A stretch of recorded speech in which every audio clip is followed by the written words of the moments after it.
Bonjour à tous et bienvenue sur ma chaîne AstroSense. Aujourd'hui, je voulais vous faire une vidéo sur l'influence de Pluton. J'ai vu passer un certain nombre de vidéos, notamment d'astrologues mondialistes, sur le transit de Pluton en Verseau et ça m'a donné envie de vous parler de la planète en tant que telle et peut-être répondre à certaines inquiétudes concernant cette planète qui est quelquefois perçu dans ses aspects les plus sombres. J'entends prononcer les mots de destruction, de chaos, de mort. Et c'est sûr que vu comme ça, c'est assez flippant. Alors, on va essayer de remettre les choses à leur juste place. Si je sors quelques instants de l'astrologie, dans mes consultations, moi, c'est comme ça que je l'explique plutôt. Je trouve un autre symbole parce que souvent, ils sont plus parlants. Et en fait, j'utilise le symbole du phénix qui renaît de ses cendres. Parce qu'en fait, c'est ça, Pluton. C'est l'image, le symbole des cendres, c'est quelque chose qui est terminé, qui est fini, ou qui a dû se terminer. Mais de cette fin a été rendu possible un renouveau. Et quand on prend l'image du phénix, il est magnifique, déployé tout en feu, avec aussi le symbole de cette volonté d'aller vers autre chose. Dans la nature, on a aussi des exemples de l'influence plutonienne. Je vais prendre un exemple que tout le monde connaît, c'est la chenille. La chenille qui quitte son état chenille pour se métamorphoser en papillon. Et c'est encore le même symbolisme. Je quitte un état pour accéder à un autre. Alors, je vais revenir à l'astrologie. L'astrologie, dans l'astrologie, la mythologie, Pluton, c'est Hadès. Hadès, c'est celui qui règne sur les mondes souterrains. Nos mondes souterrains à nous, c'est ce qui est enfoui en nous. Donc, c'est nos parts cachées, nos parts refoulées, ce qui est invisible, en fait, ce qui est inconscient. Et Pluton va venir, en quelque sorte, apporter de la lumière sur tout ça, c'est-à-dire faire émerger ce qui est caché. Pour moi, Pluton, si on rentre dans le détail, c'est deux choses. La première, c'est remettre en question nos habitudes bien établies. Et c'est également, bien vous l'aurez compris, prendre conscience que quelque chose, alors en nous ou dans une situation qu'on est en train de vivre, est arrivé au bout et peut-être même déjà périmé, obsolète, et qu'en s'en libérant, on va pouvoir se créer l'opportunité d'un renouveau. Dans cette situation, fin renouveau, ce qui est souvent le plus compliqué à gérer, c'est la transition, c'est-à-dire le passage entre ces deux états, qui va généralement faire émerger des questionnements, des doutes, des peurs, voire des angoisses, parce qu'il va s'accompagner d'une part d'inconnu. Vous connaissez aussi bien que moi l'expression je sais ce que je quitte, je ne sais pas ce que je vais retrouver. Et en fait, c'est cette phase-là. L'être humain aime, même si certains sont plus aventuriers que d'autres, mais l'être humain aime connaître, aime maîtriser. Et là, Pluton va nous inviter à lâcher quelque chose, mais sans être certain du résultat, du renouveau. Alors concrètement, je vais prendre des exemples de certaines situations que l'on peut rencontrer dans notre vie. Je vais en prendre deux. La première, c'est le couple.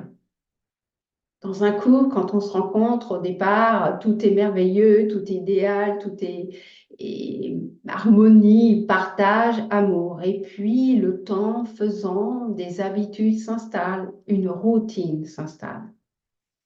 Alors, je ne suis pas là pour juger, hein, mais c'est pour prendre des exemples. Quelquefois, Pluton notamment s'il se trouve dans votre maison 7, la maison de l'union, va vous inviter à prendre conscience que eh bien, la flamme est en train de s'éteindre et peut-être qu'il est temps de transformer quelque chose en vous pour refaire partir la flamme de ce couple. Mais peut-être aussi que cette flamme est déjà éteinte et Pluton va vous pousser à voir les choses telles qu'elles sont réellement et pas telles que vous avez envie de les voir. Et peut-être va vous influencer à vous libérer de ce couple pour vous apporter l'opportunité eh bien, d'un renouveau, un renouveau seul ou accompagné. Je vais vous prendre un autre exemple et je vais vous parler du mien, parce que moi, je l'ai vécu plutôt au niveau de l'activité professionnelle. J'ai exercé pendant 25 ans le même travail dans la même entreprise. Je fais partie de cette génération où on rentre dans une entreprise, on fait carrière dans cette entreprise et on part parce que est arrivé l'âge de la retraite.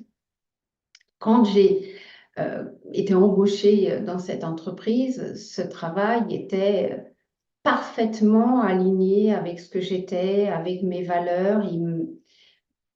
Il m'apportait aussi une réponse à certains besoins personnels. Et puis, avec le temps, effectivement, c'est un emploi qui m'a apporté eh bien, la sécurité de l'emploi, la sécurité financière, également de l'appartenance, de la reconnaissance et puis un certain nombre d'avantages et de privilèges. Et puis, il est arrivé un moment où, comme un murmure, c'était vraiment tout petit, je me suis sentie moins bien dans ce travail, mais je n'étais pas capable de comprendre d'où venait ce malaise. Mais encore une fois, c'était tout petit. Sauf que ce murmure a commencé à s'amplifier. Le murmure est devenu voix, puis il est devenu cri. Et en fait, j'ai commencé par remettre en question mes habitudes de travail, changer mon mode de fonctionnement, peut-être également revoir ma façon de communiquer avec mes clients, avec mes collègues, avec ma direction, avec mes fournisseurs. Puis je voyais que rien ne changeait. De plus en plus, j'arrivais le matin en me disant, mais qu'est-ce que je fais là? Et puis je me voyais effectivement attendre le soir, attendre le week-end, attendre les vacances. Effectivement, il y avait quelque chose qui n'allait plus. Et puis est arrivé un moment où je me suis projetée plus loin. Ça a été le déclic. Et je me suis vue arriver jusqu'à l'âge de la retraite, puisque j'avais la possibilité d'arriver jusqu'au bout, et d'être une retraitée aigrie, amère, si j'avais réussi à aller jusque-là sans faire un burn-out avant. Et là, je me suis dit, mais c'est pas du tout ce que je veux. Et donc, j'ai pris conscience que quelque part, je me racontais une histoire en me cachant derrière mes privilèges, mon salaire, tout un tas de facilités que j'avais, mais que j'avais juste oublié une chose dans mon équation. C'est que cet emploi ne m'apportait plus ni la joie, ni le bonheur, ni le sens, ni l'alignement. Et pourtant, j'avais le choix. Soit de rester dans ce job, peut-être de serrer tout ce que j'avais besoin de serrer pour tenir le coup, donc de refuser de lâcher prise, soit s'offre à moi l'opportunité de quitter cet emploi pour m'offrir une nouvelle opportunité. Alors, je ne dis pas que c'est simple. Moi, ça m'a pris 5 ans. Mais il arrive un moment où vous faites un choix. Et si vous faites le choix du renouveau, il devient irrévocable.